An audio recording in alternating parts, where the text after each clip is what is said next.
7 días. La actualidad semanal con perspectiva evangélica.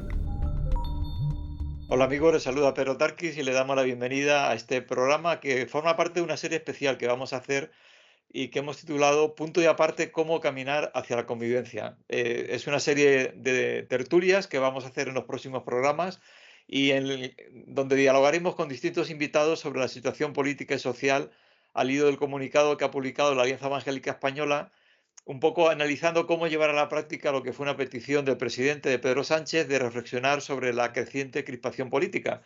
Y para ello, junto con Daniel Oscan, director de Protestante Digital, tenemos hoy a Cristóbal López, secretario general de Cristianos Socialistas. Muy bienvenido, Cristóbal. Buenas tardes, encantado de estar con ustedes y muchísimas gracias por la invitación en este programa, en esta serie de tertulias que vaya a tener, y muchísimas gracias. Nada, al revés, gracias por la amabilidad y disposición que siempre tienes personalmente y Cristianos Socialistas también con nosotros. Como decía, la Alianza Evangélica Española ha sacado un comunicado en el que expone que el debate político ha caído en un permanente intercambio de descalificaciones con poca gente que escuche, pocos que construyan consenso entre los opuestos. ¿Qué opinas de este análisis de la situación y qué podrías aportar tú? Bueno, a mí os tengo que dar la enhorabuena por la carta que sacaste, porque la verdad que me sorprendió gratamente que un colectivo como ustedes, sí, rompiera una lanza a favor de aprovechar la carta del compañero y presidente del gobierno para hablar del tema de la situación de la convivencia en el país, ¿no? Yo creo que ahí me gusta romper algunos mitos, y yo creo que la situación de la convivencia en el país, en este país, se ha repetido ya a lo largo de su historia inclusive democrática, ¿no?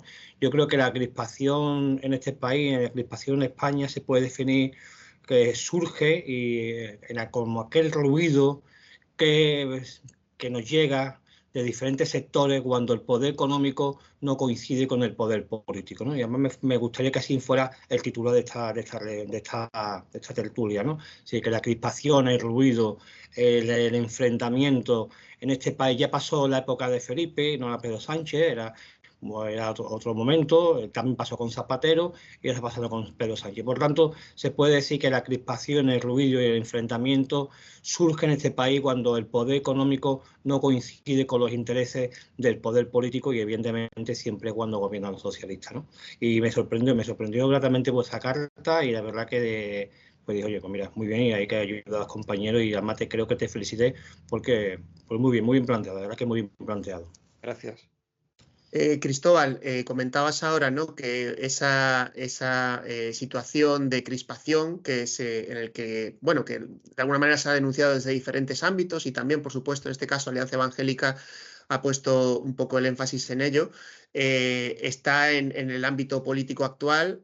Tú hablabas también de este aspecto, ¿no?, de la lucha que puede haber quizá entre diferentes factores, pero quisiera preguntarte si crees que el debate político representado en el Parlamento puede recuperar un tono distinto, es decir, si es posible desarrollar alguna medida que pueda ir en la línea que decía también la Alianza Evangélica, de rebajar la crispación y ir a construir quizá algo un poco más constructivo entre todos. Mire, en España, ya lo decía Fernando de los Ríos, y hace ya muchísimos años, la revolución pendiente es la revolución del respeto, ¿no? Y yo creo que sí, yo creo que el debate político, porque la calle no está tan crispada, y tú te vas mañana a cualquier bar o cualquier desayuno y la gente normalmente, y subrayo en negrita y en cursiva, normalmente no tiene esa crispación, ¿no? Por tanto, eso también produce lo que se llama la brecha política, ¿no? Que es la diferencia que hay entre la agenda de los políticos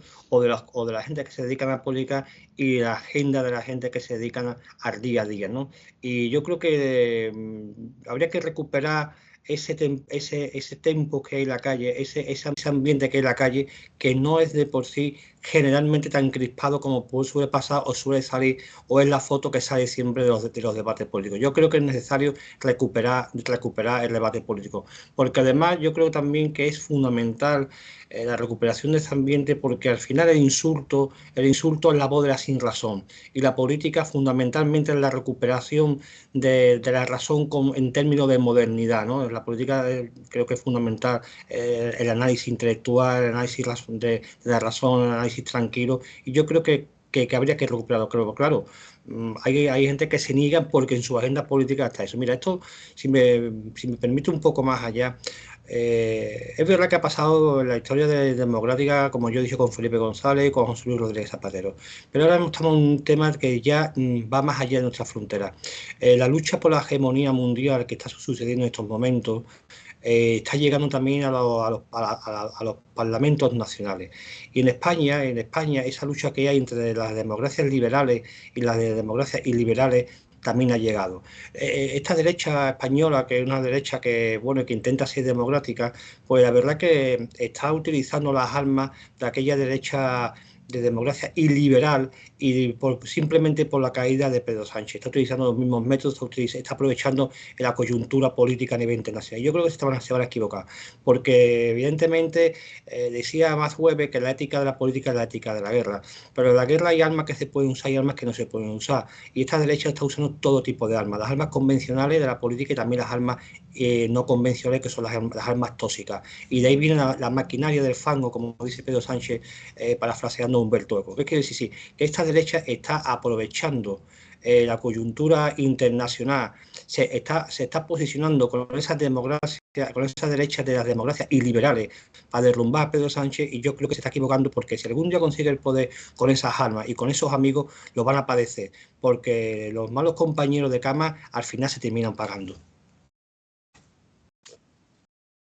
Muchísimos años y me relaciono con cristianos socialistas y doy fe de que es toda una experiencia de diálogo, por una parte interno, entre diferentes visiones del cristianismo, católicos, evangélicos, algún ortodoxo, y a la vez un puente entre socialismo y cristianismo. Es decir, hay muchísimos aspectos que a veces son divergentes, incluso en ocasiones opuestos. ¿Qué habéis concluido y aprendido en esta vuestra larga trayectoria, en la vida práctica? Porque ya no es teoría, sino es vuestra experiencia vital. Bueno, nosotros venimos predicando, por decir un término religioso, ¿no? Venimos predicando, venimos diciendo que es el momento de nuestro discurso político, del diálogo, ¿no? Al final emana del Evangelio, y ahí coincidimos con las tres confesiones del momento del amor. Y esto al final se tiene que derrumbar, esta confrontación que hay política, esta confrontación se tiene que derrumbar mediante el amor. Y el amor viene del conocimiento del prójimo. Yo creo que la diferencia entre un buen cristiano y uno que está en estos momentos no está en esa línea de lo que podemos, tampoco si me gusta hacer repartidor de buen cristiano y de no cristiano, pero el buen cristiano va en función de donde ponga su dedo, y su dedo de acusación. Y yo creo que el diálogo, la convivencia, el cambio que viene diciendo el compañero Pedro Sánchez, empieza por uno mismo. Mientras que sigamos viendo al prójimo como culpable de la situación, como culpable de mi situación, pues iremos en mal camino. Yo creo que el buen cristiano el dedo lo tiene que poner primero hacia él, y hacer la conversión y hacer el cambio empieza por uno mismo, y después empezaremos por el cambio social. Pero como vengo diciendo, esto empieza por el amor. Mira, Pedro y Daniel, va a venir un cambio tan importante a nivel tecnológico, va a venir un cambio de la manera de trabajar, va a venir un cambio de los conceptos de nación, de patria, inclusive de religión, va a venir un cambio de organización social tan grande que de verdad, yo le diría a la derecha que estudie, que lea, que se prepare, porque sus conceptos, su manera de ver las cosas está totalmente ya, pues es totalmente fuera de tiempo, es totalmente anacrónica, ¿no? Y yo creo que la sociedad que necesita en estos momentos es mucho amor, mucha comprensión, y de ahí los cristianos sabemos mucho de esto, Pedro y Daniel. Por lo tanto, nuestra experiencia es que donde hay amor hay comprensión, donde hay comprensión hay construcción. Y hoy lo decía en una intervención suya, creo que era hoy, Juan Lobato de Madrid: un insulto respondido por otro insulto son dos insultos, una propuesta respondida por otra propuesta son dos propuestas. Sí. La crispación llena titulares, pero las propuestas llenan soluciones, que es lo que necesita la gente, soluciones, porque al final los ejemplos de Vox, o los ejemplos también de que haya de radicalidad en la parte también de la izquierda, al final también son causa de la situación social. son causa de la situación social. Y lo que tenemos que evitar es que haya instrumentos para aprovechar la situación de las personas, o que haya aparatos políticos aprovechando de la situación de las personas. Y lo que tenemos que hacer los socialistas y los cristianos que nos dedican a la cosa pública es eso, proponer cosas para que esas causas no den motivo a instrumentos de divergencia y de crispación en la sociedad. En el comunicado, la Alianza Evangélica hablaba de construir relaciones, ¿no? Ahora has hablado un poco sobre el problema a veces de estar en los extremos y que eso puede dificultar el hecho de llegar a puntos comunes. Pero evidentemente, pues hay diferencias, ¿no? En el arco parlamentario, en la sociedad, hay diferentes actores con diferentes visiones, pero sí que hay también aspectos que no son comunes. Entonces, ¿qué puntos comunes crees tú que podrían ser los ejes para una relación constructiva, ¿no? Pensando en positivo, ¿no? ¿Qué podríamos proponer para que también los partidos políticos, incluso aquellos que están más en los extremos, pudieran aportar? ¿Cómo crees que se podría construir esta relación? Bueno, yo creo que, mira, vamos a ver, en España yo creo que hace falta, es verdad que hay una colonización de los partidos políticos de ámbitos que no deben de ser politizados, ¿no? Aunque todo el mundo tenga su ideología. Podemos pensar porque no haya esa politización de los órganos de control del gobierno, ¿no? Por ejemplo, en estos momentos el defensor del pueblo es de Gabilondo, es una bellísima persona, todo el mundo le tiene una alta valoración, pero sí es verdad que ha sido ministro del Partido Socialista, pero es que anteriormente también en otra época fue Soledad Becerril, ¿no? Que también fue defensora del pueblo y también había sido ministra de la política. Así, yo creo que los órganos de control, tanto del control como el defensor del pueblo, como del Tribunal de Justicia, como el Tribunal de Cuentas, yo creo que los órganos de control como mínimo nos podemos poner de acuerdo en que no estén politizados, ¿no? Que no vengan de la esfera política y que vengan de la esfera civil, ¿no? Por ejemplo, cosas así, ¿no? Puntos de acuerdo, hombre, yo creo que puntos de acuerdo nos podemos poner, pero tiene que haber voluntad de acuerdo. Pero es que la derecha le ha ido bien hasta las elecciones. ¿Qué ha pasado en las elecciones en Cataluña? Las elecciones en Cataluña, yo creo que la amnistía le ha venido bien a todo el mundo, desde el punto de vista electoral. Sí, Feijóo en Barcelona en Cataluña apenas ha hablado de la amnistía. Igual que Feijóo en las elecciones del País Vasco apenas o no ha hablado de ETA. ¿Me entiendes? Y que la amnistía como condición de hacer política le ha venido bien a todo el mundo. A todo el mundo. Y yo creo que Cataluña ha sido un punto de inflexión que el PP se tiene que dar cuenta de que así no va a ningún lado. Que así no se puede gobernar una España plural como es España, donde cada territorio también todo el mundo, donde al final el estado de autonomía es un instrumento de convivencia y de paz del periodo más largo de la historia de España. Y el Partido Popular tiene que saber interiorizar cómo es esta España plural y diversa, y no tener esa visión que solamente es de la M30 para adentro, y saber que hay otra España que existe y que vive y que trabaja, que va de la M30 para afuera, ¿no? No sé si te he respondido, Daniel. Sí, yo creo que sí, ha sido interesante escucharte y bueno, sobre todo muy interesante esa propuesta de despolitizar algunas de las instituciones, es algo que también se viene reivindicando en muchas ocasiones, pero ojalá se pudiera ver, en todo caso, quizá las campañas electorales, ¿no? El tiempo en el que estamos ahora, bueno, hay una coyuntura política, por supuesto, a nivel nacional también de pactos y de que mucha gente pues también dice es un gobierno débil. Esto está agudizando también que las formaciones políticas parece que estén agudizando su discurso.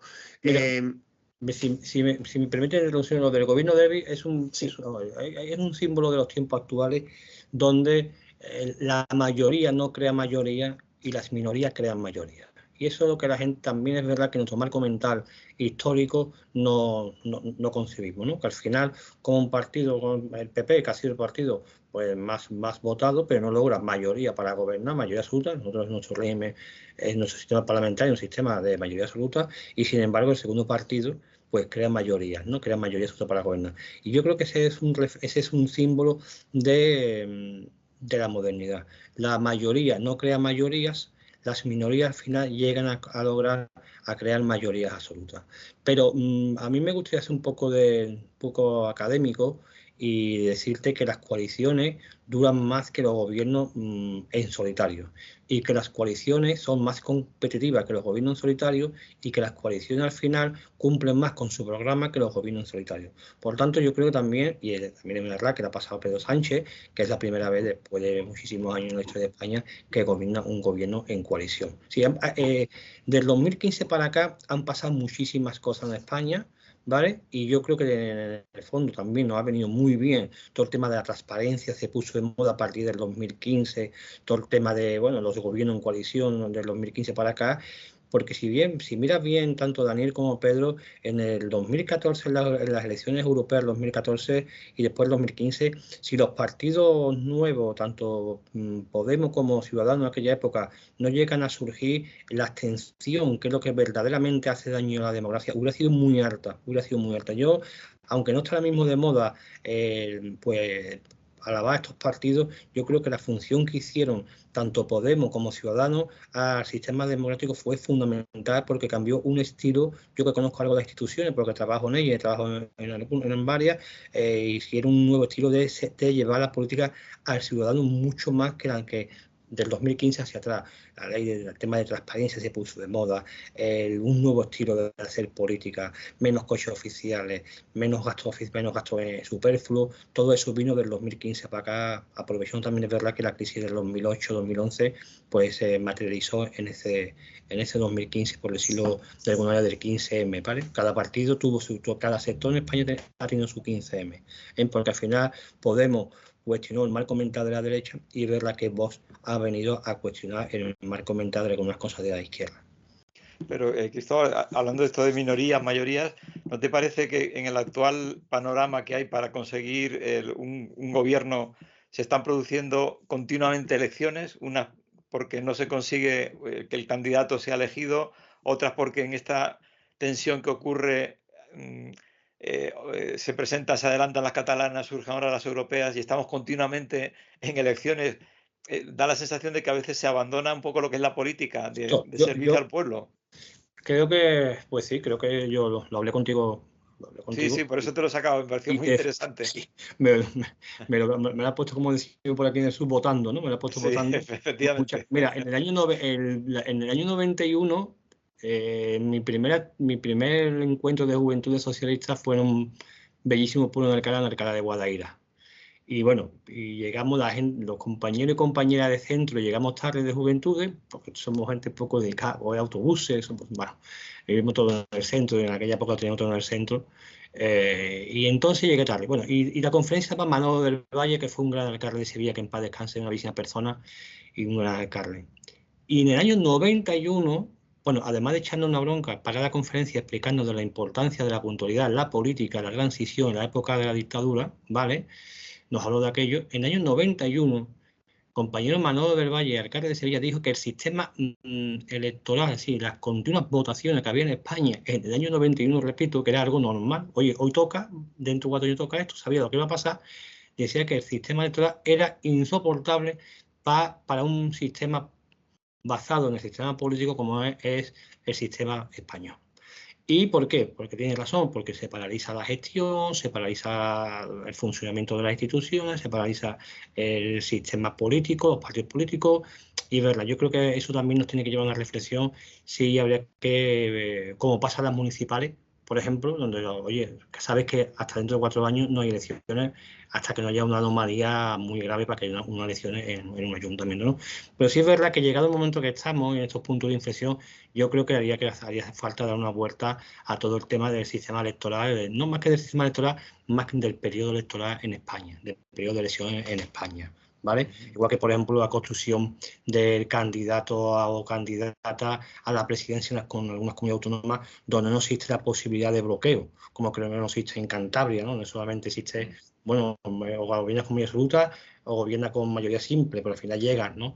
Yo creo que en situaciones así habría que darle una vuelta sí, pero porque el sistema de elecciones cansa muchísimo, cansa a los que están dentro de la política y cansa al ciudadano también de fuera, y lo que hace al final es un alejamiento, ¿no?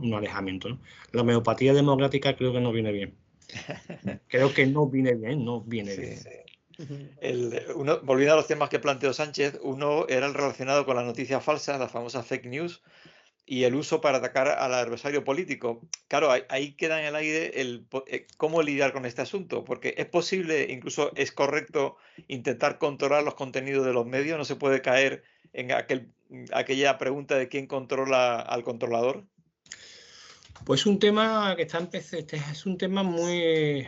Las líneas rojas son muy, muy débiles y es un tema muy bonito, es un tema también muy complicado. Y yo creo, pero también es verdad que es un tema que habría que empezar con los códigos, con los códigos de comportamiento, con los códigos éticos de comportamiento. También, por ejemplo, empecemos con los medios públicos, por ejemplo, ¿vale? Con los medios públicos, que no digan bulo, que no digan fake news. Por lo menos empecemos con los medios públicos y esos códigos de buen comportamiento. Y también empecemos porque, vamos a ver, es verdad que las noticias que sale en la prensa, algunas son falsas, otras no están contrastadas, otras están escritas de alguna manera interesada. Pero quien empieza con los bulos muchas veces es el espacio de los políticos. Porque al final la prensa cuenta lo que le cuentan, muchas veces. ¿Vale? Es verdad que hay unas falsas noticias, ¿verdad? Ya lo he dicho, ¿no? Pero yo creo que podemos empezar con el cambio dentro de la política y del buen comportamiento. Y aquellos políticos que mienten podrían de ser un poco o mucho señalados por empezar a jugar en esto, ¿vale? Pero que al final empecemos en nuestro escenario, empecemos en el escenario de los políticos y empecemos en el escenario en el control de las noticias que sean de verdad en los medios de comunicación, por ejemplo, públicos, que los hay, ¿no? Sí, otra cuestión que realmente parece que es interesante, sobre todo para nosotros, ¿no? Como evangélicos, que somos un grupo minoritario y que a veces no somos capaces de hacernos visibles en la sociedad. ¿Tú crees que sería positivo que se fomentara el diálogo y un mayor conocimiento de estos grupos y sus propuestas? Y en caso de ser así, ¿cómo crees que se podría hacer visible y real esta participación más amplia de quizá grupos que a veces no tienen maneras de llegar al espacio público? Bueno, pues yo creo que habría que... Yo siempre estoy siempre muchas veces con Pedro, hablo con mi entorno evangélico, hoy me ha escrito un compañero evangélico también. Yo pienso que no tener un discurso minoritario. Yo pienso que no tener un discurso minoritario, que tener un discurso que cuando uno hace un cruce de valores con la sociedad, compartir muchos valores con la sociedad española. Yo creo que no tener un discurso minoritario. Es verdad que vuestra representación está costando en estos 40 y tantos años de democracia, pero yo creo que vaya avanzando, ¿no? Y hoy lo venía yo hablando también con un compañero de trabajo y hablando de, mira, cómo las dos grandes ciudades más protestantes en España, Valladolid y Sevilla, la cuna, ¿vale? Voy bien, ¿no? Sí, sí. Como las dos han tenido las 2 Semanas Santas más importantes que hay en España, Valladolid y Sevilla, ¿no? Con una gran inversión de lo que es la Iglesia Católica en esas ciudades a través de los años, ¿no? Yo creo que también estamos en un momento que es al contrario. Yo no veo como un discurso minoritario. Es verdad que vuestra representación, vuestra visibilidad en la sociedad no es tan mayoritaria, a lo mejor, como la Iglesia Católica, pero yo, sin embargo, os veo fuerte, con una manera de actuar y una manera de estructura muy moderna, horizontal, mientras que la Iglesia Católica, yo no la veo con la misma vitalidad que ustedes. Yo no sé si esto me va a producir algún cosquillo, lo cual me da igual, porque yo ya estoy libre de cosquillos, ¿vale? Pero yo veo así. Hoy estábamos hablando de un debate del tema de la hegemonía en el mundo actual, ¿no? Y yo siempre decía que hoy en día no hay ninguna institución fuerte. Y una persona me dijo, bueno, la Iglesia lleva muchos años, la Iglesia Católica lleva muchos años, pero la Iglesia Católica no está fuerte, ¿vale? Yo veo más fuerte a los evangélicos, no solamente en España, sino en muchos sitios del mundo, mucho más fuerte y mucho más vital que la Iglesia Católica, ¿vale? Yo creo que pasa que cada uno tiene su visión de minoritario, cuando yo creo que al final nadie está fuerte y todo el mundo estamos frágiles, ¿vale? No me gusta decir lo contrario de fuerte no es débil, sino lo contrario de fuerte es frágil, ¿vale? Todo el mundo no estamos frágiles y entonces no hay una visión. Cuando tú dices, no somos mayoritarios, te pones a hablar con otras iglesias, no somos mayoritarios, pero es que mayoritarios ya no hay nadie, ¿no? El problema de estos momentos, de los tiempos actuales, no es que no haya valores, es que no hay un valor hegemónico, como pasaba antiguamente. Y yo creo que eso es bueno. Yo creo que eso es bueno porque con el tiempo nos iremos acostumbrando a esa pluralidad de valores, a esa pluralidad de ideologías, y al final eso que llevará a un respeto por el prójimo. Yo creo que hemos pasado de grandes ideologías totalitarias, ¿vale? Hegemónicas también, que no tienen que ser totalitarias, pero grandes ideologías hegemónicas. En estos momentos, pues no hay hegemonía, no hay una ideología que sea mayoritaria que otra, ¿vale? Bueno, te agradecemos las palabras. Es verdad que funcionamos mucho como red, como consenso. En ese sentido sí que nuestra forma de vivir y al final exige un compromiso, ¿no? Si no, no funcionaríamos. Pues, y muy interesante tu reflexión. Ya para terminar, no sé si quieres añadir cualquier cosa, concluir o algo que tú quieras. Sí, yo creo que quiero concluir, bueno, primero dándote las gracias a esa posibilidad que tengo, ¿vale? Pero quiero que estamos en una batalla, entre comillas. Bueno, el Papa decía que estamos en la Tercera Guerra Mundial por pedacito, ¿no? Decía algo el Papa Francisco. Y es posible, la Primera Guerra Mundial fue una lucha entre lo que quedaba del antiguo régimen con las nuevas democracias, con los nuevos sistemas de democracia. La Segunda Guerra Mundial fue los coletazos que quedaban. Y yo creo que en estos momentos estamos en la gran batalla para ver quién tiene el dominio mundial entre las democracias liberales y las democracias iliberales. Y como dijo que, y permitirme la expresión un poco de aquí, el que toca, toca, ¿no? En la derecha se cree que lo que le pasa a Pedro Sánchez con esta maquinaria de fango también está pasando a Macron y no es socialista. O lo está también pasando en algunos países de Europa, también desde democracias liberales a presidentes de derecha. Cuidado. Yo la verdad que le diría a la derecha que tenga cuidado con quién duerme, porque puede ser que las mallas compañeras de cama o compañeros de cama se terminen pagando. Cuidado, porque no vale todo, porque después lo van a pagar ellos. ¿Sí? Esto al final no es una batalla contra Pedro Sánchez. Esto no es una batalla contra el Partido Socialista, que también. Esto es una batalla que se entrega a la derecha. Esto no es una batalla contra las democracias liberales. Lo que pasa, y lo digo en función de la visión de España y la visión de esas minorías que han logrado mayoría, que tienen una cosmovisión pues iguales, comparte una visión de España igual. Y es que la derecha española pues no estuvo la Segunda Guerra Mundial alineada con quien tuvo que estar. Y eso todavía lo lleva en su ADN. Lo voy a decir con tranquilidad y que caiga en el insulto. La derecha española es una derecha que estuvo en las posiciones de los que perdieron la Segunda Guerra Mundial, mientras que las derechas nacionalistas españolas estuvieron con quienes ganaron la Segunda Guerra Mundial. Y eso ha marcado mucho la visión de España en los tiempos actuales.